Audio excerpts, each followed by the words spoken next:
दरम्यान सोलापुरात काल प्रणिती शिंदेंच्या प्रचारार्थ उद्धव ठाकरेंची सभा पार पडली। यावेळी उद्धव ठाकरेंनी फडणवीसांवर टीका केली होती। ठाकरेंच्या या टीकेला देवेंद्र फडणवीसांनी उत्तर दिले। पराभवाच्या निराशेतून उद्धव ठाकरे टीका करत असल्याचा पलटवार देवेंद्र फडणवीसांनी केलाय।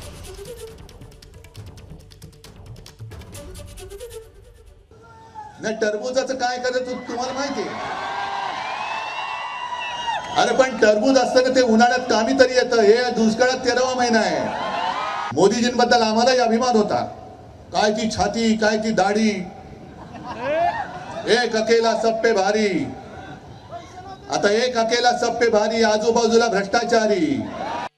त्यांची निराशा, त्यांची हताशा आणि नसलेले मुद्दे यामुळे ते अशा प्रकारे बोलतायत। मी तर नागपुरी आहे, मला त्यांच्यापेक्षा खाली जाऊन बोलता येतं, पण मला ते शोभत नाही।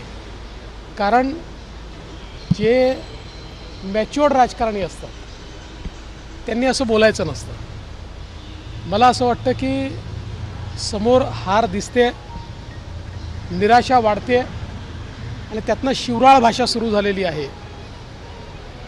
किती शिवराळ भाषा वापरली तरी जनता त्यांना मतदान करणार नाही, जनता त्यांच्याजवळ जाणार नाही।